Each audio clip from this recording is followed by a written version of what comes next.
मार्च 2012 में मेरी माँ ने मुझे सर्वशक्तिमान परमेश्वर के अंत के दिनों का सुसमाचार सुनाया। मैंने परमेश्वर के वचनों को हर दिन पढ़ना शुरू कर दिया। मैं सभाओं में परमेश्वर के वचनों पर दूसरों से सहभागिता करने लगी। एक दिन मुझे धार्मिक कार्य में पढ़ा हुआ सर्वशक्तिमान परमेश्वर के वचनों का एक अंश याद आया। सर्वशक्तिमान परमेश्वर कहते हैं, मानव जाति के एक सदस्य और एक सच्चे ईसाई होने के नाते अपने मन और शरीर परमेश्वर के आदेश की पूर्ति करने के लिए समर्पित करना हम सभी का उत्तरदायित्व और कर्तव्य है, क्योंकि हमारा संपूर्ण अस्तित्व परमेश्वर से आया है और वह परमेश्वर की संप्रभुता के कारण अस्तित्व में है। यदि हमारे मन और शरीर परमेश्वर के आदेश और मानव जाति के धार्मिक कार्य के लिए नहीं है, तो हमारी आत्माएं उन लोगों के योग्य नहीं होंगी जो परमेश्वर के आदेश के लिए शहीद हुए थे, और परमेश्वर के लिए तो और भी अधिक अयोग्य होंगी, जिसने हमें सब कुछ प्रदान किया है। आमीन आमीन। मैंने परमेश्वर के वचनों से देखा कि इंसान को परमेश्वर ने बनाया है और मेरा सब कुछ उसका ही दिया हुआ है। मुझे उसके प्यार का मोल चुकाना और सृजित प्राणी का कर्तव्य निभाना चाहिए। परमेश्वर का धन्यवाद। तो मैंने अपनी जान पहचान के लोगों को सुसमाचार सुनाना शुरू कर दिया। दिसंबर 2012 में एक दिन सुसमाचार प्रचार के लिए पुलिस ने मुझे गलत ढंग से हिरासत में ले लिया और सामाजिक व्यवस्था को भंग करने के आरोप में 14 दिनों के लिए बंदी बनाकर रखा। 7वें दिन मेरे माता पिता और पति मुझसे मिलने के लिए बंदी गृह में आए। जब मैं मुलाकाती कक्ष में दाखिल हुई, मैंने देखा कि मेरे माता पिता वहां खड़े इंतजार कर रहे हैं और मेरा 1 साल का बेटा मेरे पति के गोद में था। उन सबको वहां देखकर मेरी आंखों में आंसू भर आए। मैंने चुपचाप अपने माता पिता को प्रणाम किया, फिर अपने पति की ओर भागी और उनकी गोद से अपने बच्चे को ले लिया। उस पल मुझे बहुत ही दुख हुआ था। हम सब हमेशा परिवार की तरह इकट्ठे ही रहा करते थे। फिर सीसीपी ने आस्था रखने और सुसमाचार साझा करने के आरोप में मुझे गैर कानूनी रूप से हिरासत में ले लिया और अब मेरा परिवार बंदी गृह में खड़ा था। मेरे पति बोले, तुम्हारी गिरफ्तारी की खबर मिलने पर मैंने अपने सैन्य दल के लीडर को बताया, तो उन्होंने कहा कि तुम्हें अपनी आस्था छोड़ देनी चाहिए। तुम कॉलेज स्नातक हो, पढ़ी लिखी हो। यदि परमेश्वर में विश्वास रखना बंद ना किया तो भविष्य बर्बाद हो जाएगा। उन्होंने यह भी कहा कि यदि तुम अपनी आस्था नहीं छोड़ोगी तो मुझे पार्टी और सेना से बाहर कर दिया जाएगा। मुझे अगले साल अपनी नौकरी न बदलने का बोनस भी नहीं मिलेगा। मैं वह सब कुछ भूल सकता हूँ, पर तुम्हें अपने परिवार और अपने बेटे के बारे में सोचना होगा। फिर से गिरफ्तार हुई तो हालात इस तरह नहीं होंगे। तुम्हें जेल की सजा हो जाएगी और फिर हमारे बेटे का क्या होगा? न तो यूनिवर्सिटी में दाखिला मिल पाएगा, ना ही सेना में भर्ती हो सकेगा। फिर वह कैसे समाज में कोई स्थान बना पाएगा? क्या उसे जिल्लत की जिंदगी जीनी पड़ेगी? उनकी ऐसी बातें सुनकर मैं और भी दुखी हो गई। अपने बेटे को सीने से लगाए मैं खून के आंसू रो रही थी। मैंने सोचा, अगर सच में किसी दिन जेल हो गई तो क्या इतनी छोटी उम्र में माँ की देखभाल के बिना मेरा बेटा ठीक से बड़ा हो पाएगा? क्या उसका मजाक उड़ाया जाएगा, भेदभाव किया जाएगा? अगर मेरे पति को पार्टी और सेना से निकाल दिया गया तो उनका भविष्य तो खत्म ही हो जाएगा। इस बारे में और ज्यादा सोचना तो असहनीय हो गया। मैंने अपने आंसुओं को पी लिया और एक लफ्ज भी नहीं बोला। मुझे चुप देखकर मेरे पति गुस्से से बोले, हमारे अगुआ ने कहा है, अगर तुम अपनी आस्था छोड़ने का वादा ना करो तो मुझे तुम्हें तलाक दे देना चाहिए। तुम्हें फैसला करना होगा। मैं तब भी चुप रही तो मेरे पति ने हमारे बेटे को गोद से ले लिया और बाहर निकल गए। मुझे लगा मानो किसी ने मेरे सीने में खंजर घोंप दिया हो, और तब मैं फूट फूट कर रोने लगी। अपनी कोठरी की तरफ लौटते समय मैं उलझन में थी। मेरे पति को मेरी गिरफ्तारी के बारे में अपने अगुआ को फौरन बताने की क्या जरूरत आन पड़ी? वह जानते थे कि उससे हमें कोई फायदा नहीं होने वाला। उन्होंने सब कुछ खुलकर क्यों बताया? सही है। मैंने थोड़ा सोच विचार किया और महसूस किया वह अपने आप को बचाने में लगे हैं। इस बात का एहसास होने पर मेरे मन ने उसे मानने से इनकार कर दिया। मैं सच में तकलीफ में थी। मैं सोचने पर मजबूर हो गई कि परमेश्वर में आस्था होना सही है। इसमें कुछ भी आपराधिक नहीं है। जब विश्वासी इकट्ठे होते हैं तो हम बस परमेश्वर के वचन पढ़ते हैं, सुसमाचार सुनाते हैं और सत्य का अनुसरण करते हैं। इसके अलावा क्या राष्ट्रीय संविधान आस्था की स्वतंत्रता की अनुमति नहीं देता है? तो कम्युनिस्ट पार्टी हमारा इतना दमन क्यों करेगी और तलाक देने के लिए मेरे पति पर दबाव क्यों डालेगी? यह बात मेरे गले से नीचे नहीं उतर रही थी। जब मैं वापस अपनी कोठरी में पहुंची, मैंने कलीसिया की एक बहन को अपनी उलझन बताई। वह मुझे सर्वशक्तिमान परमेश्वर के वचनों के कुछ अंश पढ़कर सुनाने लगी। सर्वशक्तिमान परमेश्वर कहते हैं, ऐसा है यह शैतानों का राजा, इसके अस्तित्व को कैसे बर्दाश्त किया जा सकता है? यह तब तक चैन से नहीं बैठेगा जब तक परमेश्वर के काम में घाल मेल नहीं कर देता और उसे खंडहर नहीं बना देता। मानो वह कड़वे अंत तक परमेश्वर का विरोध करना चाहता हो, जब तक कि या तो मछली ना मर जाए या जाल ना टूट जाए। वह जानबूझकर खुद को परमेश्वर के खिलाफ खड़ा कर लेता है और नजदीक धंसता जाता है। उसका घिनौना चेहरा बेनकाब हो गया है, जो अब आहत और क्षत-विक्षत है। फिर भी वह परमेश्वर से नफरत करने से बाज नहीं आएगा। मानो परमेश्वर को एक कौर में निगलकर ही वह अपने दिल में बसी घृणा से मुक्ति पा सकेगा। धार्मिक स्वतंत्रता, नागरिकों के वैध अधिकार और हित, ये सब पाप छिपाने की चालें हैं। परमेश्वर के कार्य में ऐसी अभेद्य बाधा क्यों खड़ी की जाए? परमेश्वर के लोगों को धोखा देने के लिए विभिन्न चालें क्यों चली जाएं? वास्तविक स्वतंत्रता और वैध अधिकार एवं हित कहाँ है? निष्पक्षता कहाँ है? आराम कहाँ है? गर्मजोशी कहाँ है?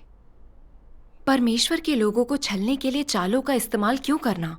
परमेश्वर के आगमन को दबाने के लिए बल का उपयोग क्यों किया जाए? क्यों नहीं परमेश्वर को उस धरती पर स्वतंत्रता से घूमने दिया जाए जिसे उसने बनाया? क्यों परमेश्वर को तब तक खदेड़ा जाए जब तक उसके पास सिर रखने के लिए जगह न रहे? आमीन। आमीन। फिर उसने यह सहभागिता की। अंत के दिनों में परमेश्वर देहधारी हुआ। वह कार्य करने के लिए पृथ्वी पर आया है। वह मानव जाति को शुद्ध करने और बचाने वाला सत्य व्यक्त करता है। जिनके पास हृदय है वे परमेश्वर की वाणी सुनकर सर्वशक्तिमान परमेश्वर की ओर झुकते हैं। लेकिन कम्युनिस्ट पार्टी एक नास्तिक पार्टी है। यह परमेश्वर और सत्य से बहुत नफरत करती है। इसे डर है कि सब लोग सर्वशक्तिमान परमेश्वर के वचनों से सत्य को जान जाएंगे। फिर वे मसीह के अनुयायी और गवाह बन जाएंगे और पार्टी को ठुकरा कर छोड़ देंगे। फिर लोग इसका समर्थन करना बंद कर देंगे।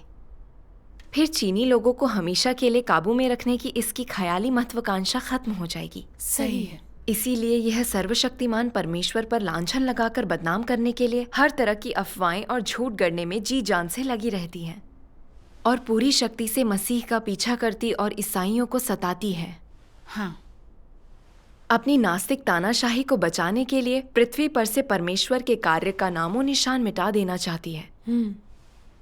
बहन ने यह भी कहा, चीनी कम्युनिस्ट पार्टी धार्मिक आस्था पर अत्याचार करने के, अपने जुल्मों पर पर्दा डालने के लिए धर्म की स्वतंत्रता देने का दावा करती है और इस तरकीब से वह दुनिया को मूर्ख बनाती है। चीन में न तो धर्म की स्वतंत्रता है, न ही कोई मानव अधिकार है। चीन में किसी आस्था को मानने का मतलब है कम्युनिस्ट पार्टी के शैतानी शासन के अत्याचारों का सामना करना। यह सच है, बिल्कुल सच है। बहन की इस सहभागिता के बाद मुझे कम्युनिस्ट पार्टी की परमेश्वर से घृणा करने की बुरी प्रकृति और सत्य अधिक स्पष्ट दिखाई देने लगे। मुझे महसूस होने लगा कि यह पार्टी कितनी दुष्ट है। इसकी नास्तिक शिक्षा की विषैली घुट्टी मुझे बचपन में ही पिला दी गई थी। मैंने हमेशा पार्टी को लोगों का महान रक्षक समझा और इसे दिल से सराहा। मैंने इसकी बातों पर विश्वास किया और इसके कहे अनुसार चली। अब समझ में आ रहा है कि मैं कितनी बड़ी बेवकूफ़ थी। मुझे अपने पति की बात याद आई जो उन्होंने मुझसे तब कही थी जब मैंने उन्हें सुसमाचार सुनाया था। उन्होंने कहा था, केंद्रीय समिति ने आदेश दिया है कि सर्वशक्तिमान परमेश्वर की कलीसिया को मिटा दिया जाए और हमारी सैन्य टुकड़ी में लड़ाकू तत्परता का स्तर बढ़ाकर 3 कर दिया गया है। सर्वशक्तिमान परमेश्वर के विश्वासी को दुश्मन माना जाता है और अब पार्टी की कक्षाओं में साप्ताहिक राजनीतिक पाठ सर्वशक्तिमान परमेश्वर की कलीसिया के बारे में होते हैं। हालांकि मुझे पता है तुम्हारी आस्था अच्छी है, मगर सीसीपी सत्ता में है और उसके आगे घुटने टेकने ही पड़ते हैं, इसलिए उसकी आज्ञा मानने के सिवा और चारा ही क्या है। उनकी कही बातों को याद करके मुझे बहुत गुस्सा आने लगा। कम्युनिस्ट पार्टी स्वर्ग से खिलाफत कर रही है, अपनी सारी शक्ति परमेश्वर के खिलाफ लगाना चाहती है। वो न केवल विश्वासियों से राष्ट्रीय अपराधियों जैसा बर्ताव करती है, बल्कि जनता को डराकर अपना समर्थन करने के लिए उकसाती है। मेरे पति को भी डरा धमकाकर गुमराह किया गया था। सही गलत की कोई पहचान न होने के बावजूद वह मेरी आस्था का दमन कर रहे थे। कम्युनिस्ट पार्टी चाहती है केवल उस पर विश्वास किया जाए, कोई भी परमेश्वर का अनुसरण न करे और सही रास्ता बिल्कुल ना अपनाए। ये घृणा की बात है, इसीलिए मैंने उसे शाप दिया। वे शाप सच के में काबिल बहुत बुरे हैं। हैं। हाँ, वे मुझे मेरे बेटे और पति का भविष्य खराब करने की धमकी दे रहे थे ताकि मैं परमेश्वर को धोखा दे दूं। जानती थी कि मैं उनके झांसे में नहीं आने वाली। पति का दबाव या जेल के बावजूद मैं परमेश्वर का अनुसरण करती रहूंगी। आमीन। रात में बिस्तर पर लेटे हुए मैं अपने बेटे के साथ बिताए मधुर पलों के बारे में सोचती रही। वह अभी बहुत छोटा है और अभी उसे लंबा फासला तय करना है। सोचने लगी कि क्या मेरी आस्था का उसके भविष्य पर कोई बुरा प्रभाव पड़ेगा। इस ख्याल से मैं कमजोर पड़ने लगी। मन ही मन मैंने परमेश्वर से प्रार्थना करते हुए कहा कि मेरे हृदय को सबल बनाए। प्रार्थना करने के बाद परमेश्वर के वचनों के ये अंश याद आए। परमेश्वर कहते हैं, संसार में घटित होने वाली समस्त चीजों में से ऐसी कोई चीज नहीं जिसमें मेरी बात आखिरी ना हो। क्या कोई ऐसी चीज है जो मेरे हाथ में ना हो? जो कुछ मैं कहता हूँ वही होता है, और मनुष्य के बीच में कौन है जो मेरे मन को बदल सकता है? आमीन। मैंने सोचा यह सही है, सब पर परमेश्वर का शासन है और मेरे बेटे का भाग्य भी उसके हाथों में है। अंतिम फैसला परमेश्वर का होगा, ना कि किसी इंसान का। सही कहा। फिर चिंता करने से क्या लाभ होगा? तो मैंने अपने बच्चे को परमेश्वर को सौंपते हुए प्रार्थना की। उसके बाद मेरे मन को बहुत सुकून मिला और चिंता दूर हो गई। परमेश्वर का धन्यवाद। इस तरह परमेश्वर द्वारा दी गई आस्था और शक्ति के दम पर मैंने हवालात में 14 दिन काटे। परमेश्वर का धन्यवाद। जब मैं रिहा हुई तो मेरे पिता मुझे घर ले जाने के लिए गाड़ी में आए और मेरे पति पिछली सीट पर बैठे थे। रोने से उनकी आंखें लाल थी। वह बोले, मेरे अगुआ इस दौरान मुझ पर वैचारिक कार्य करते रहे हैं। मुझे तुम्हारे बारे में रिपोर्ट करनी पड़ी। उनका कहना है, अगर तुम परमेश्वर में विश्वास करती रही और मैंने तुम्हें तलाक नहीं दिया तो मुझे बर्खास्त कर दिया जाएगा। इस बात से मेरा दिमाग खराब हो रहा है। मैं तुम्हारे आगे हाथ जोड़ता हूँ, ये सब छोड़ दो। पकड़ी गई तो तुम्हें जेल की सजा होगी, हमारा परिवार बिखर जाएगा। मैंने देखा कि बोलते हुए उनकी आंखों से आंसू बह रहे थे। मेरे दिल में हुक सी उठी। मैंने दृढ़ता प्रदान करने के लिए जल्दी से परमेश्वर से प्रार्थना की। तभी मुझे परमेश्वर के वचनों के ये अंश याद आए। परमेश्वर कहते हैं, परमेश्वर द्वारा मनुष्य के भीतर किए जाने वाले कार्य के प्रत्येक चरण में बाहर से यह लोगों के मध्य अंतः क्रिया प्रतीत होता है, मानो यह मानव व्यवस्थाओं द्वारा या मानवीय हस्तक्षेप से उत्पन्न हुआ हो। किंतु पर्दे के पीछे कार्य का प्रत्येक चरण और घटित होने वाली हर चीज परमेश्वर के सामने शैतान की बाजी है, और लोगों से अपेक्षित है कि वे परमेश्वर के लिए अपनी गवाही में अडिग बने रहें। आमीन। मुझे एहसास हुआ कि यह शैतान की चाल थी।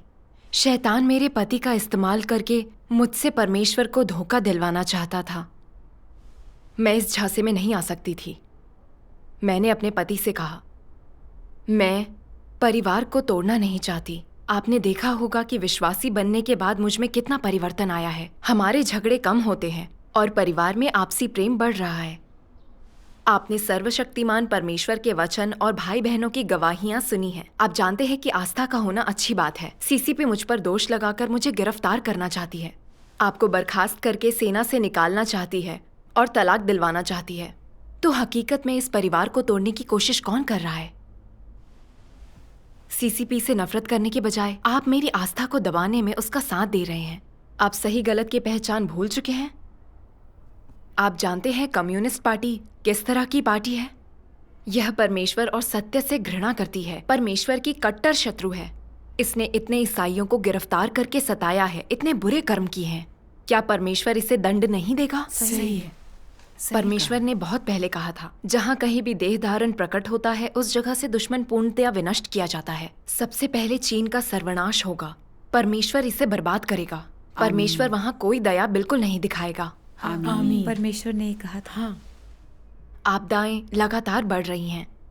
जब घोर आपदाएं आएंगी तो परमेश्वर सबसे पहले कम्युनिस्ट पार्टी को नष्ट करेगा। जब ऐसा होगा, इसका अनुसरण और परमेश्वर का विरोध करने वाले तबाह हो जाएंगे। उन्हें एक पल भी चैन नहीं मिलेगा। हाँ। मुझे अपनी आस्था को छोड़ने के लिए दोबारा मत कहिएगा। मैं कभी परमेश्वर पर विश्वास करना नहीं छोड़ूंगी। परमेश्वर का धन्यवाद। जब उन्होंने देखा कि मैं हार नहीं मानूंगी तो उन्होंने गुस्से में मेरे मुंह पर जोर का तमाचा जड़ दिया। वो ऐसा कैसे कर सकते थे? मुझे दिख रहा था कि कम्युनिस्ट पार्टी ने उन्हें मेरे साथ उस तरह का व्यवहार करने के लिए उकसाया था।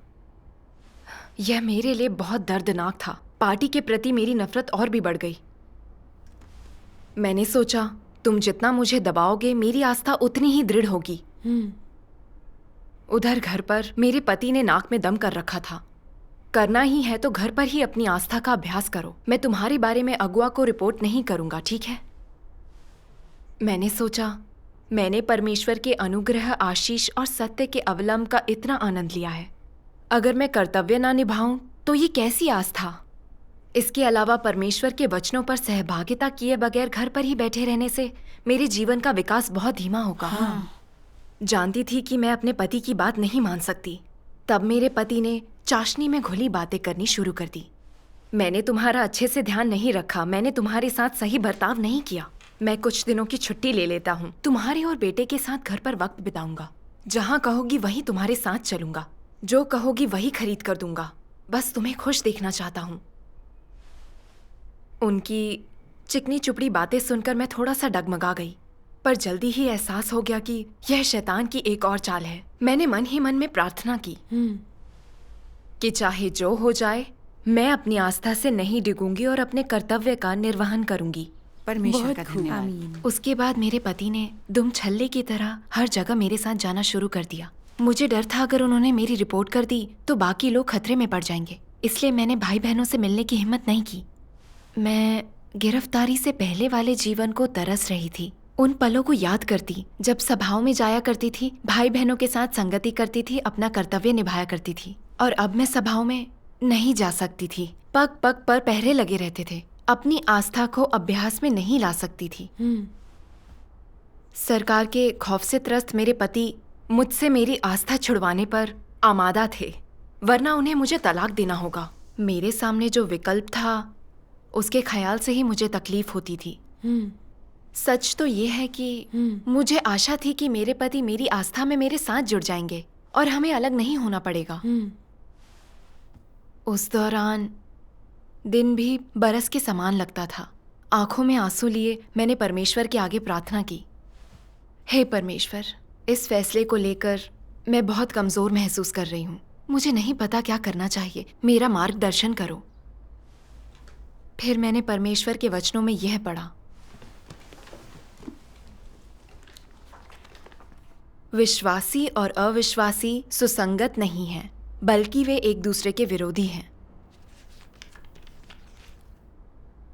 प्रत्येक व्यक्ति जो देह धारण करने वाले परमेश्वर को नहीं मानता वह दुष्ट है और वे सब के सब नष्ट होंगे। यदि कोई परमेश्वर को नहीं पहचानता है वह शत्रु है, अर्थात जो इस धारा के भीतर या बाहर है पर परमेश्वर के देह धारण में विश्वास नहीं करता है वह मसीह विरोधी है। शैतान कौन है? दुष्ट आत्माएं कौन हैं? और परमेश्वर के शत्रु कौन हैं? क्या ये वे लोग नहीं जो परमेश्वर का प्रतिरोध करते हैं और परमेश्वर पर विश्वास नहीं करते हैं? आमीन। आमीन। वचन पढ़ने के बाद मैंने अतीत में लौटकर अपनी गिरफ्तारी के बाद अपने पति के व्यवहार के बारे में सोचा। उन्होंने बार बार मुझ पर दबाव डाला कि मैं अपनी आस्था छोड़ दूं। मुझे प्यार से लुभाने की कोशिश की, तलाक का दबाव डाला, यहाँ तक कि मुझ पर हाथ भी उठाया। क्या उनकी मंशा नहीं थी कि मैं परमेश्वर को धोखा दे दूं? क्या वह उनमें से एक नहीं थे जिनके बारे में परमेश्वर ने कहा है, परमेश्वर में विश्वास न करने वाले प्रतिरोधी?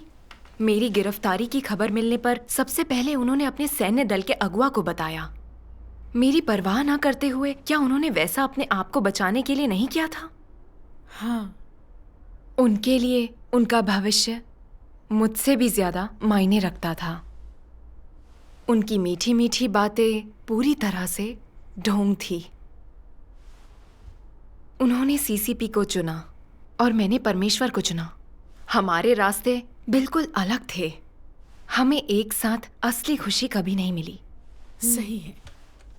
इस मनन से मुझे एहसास हुआ कि मुझे अपनी आस्था और परिवार में से किसी एक को ही चुनना होगा। जब मैंने अपने पति के साथ बिताए वर्षों के बारे में सोचा तो मुझे दुख हुआ और मैं बेहद उदास हो गई। एक बार फिर मैंने परमेश्वर से मेरी सुरक्षा की प्रार्थना की। फिर मैंने परमेश्वर के वचनों में पढ़ा,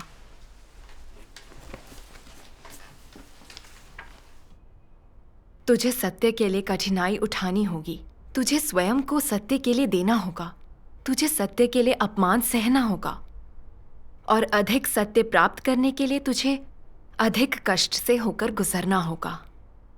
तुझे यही करना चाहिए। एक शांतिपूर्ण पारिवारिक जिंदगी के लिए तुझे सत्य को नहीं फेंकना चाहिए और क्षणिक आनंद के लिए तुझे अपने जीवन की गरिमा और सत्यनिष्ठा को नहीं खोना चाहिए। तुझे उन सब चीजों का अनुसरण करना चाहिए जो खूबसूरत और अच्छा है और तुझे अपने जीवन में एक ऐसे मार्ग का अनुसरण करना चाहिए जो ज्यादा अर्थपूर्ण है। यदि तू एक ऐसा घिनौना जीवन जीता है, किसी उद्देश्य के लिए प्रयास नहीं करता है, तो क्या तू अपने जीवन को बर्बाद नहीं करता है? ऐसे जीवन से तू क्या हासिल कर पाएगा? तुझे एक सत्य के लिए देह के सारे सुख विलासों को छोड़ देना चाहिए। थोड़े से सुख विलास के लिए सारे सत्य को कभी भी नहीं फेंकना चाहिए। ऐसे लोगों के पास कोई सत्यनिष्ठा और गरिमा नहीं होती है। उनके अस्तित्व का कोई अर्थ नहीं है। आमीन। परमेश्वर के वचनों ने मुझे अभ्यास की राह दिखाई और मेरा विश्वास बहाल किया। मैंने परमेश्वर से प्रार्थना की, हे परमेश्वर, भले ही मेरा तलाक हो जाए, मैं तेरा अनुसरण करूंगी। आमीन। मुझे दृढ़ता दे और आस्था दे ताकि मैं तेरी गवाह बन सकूं।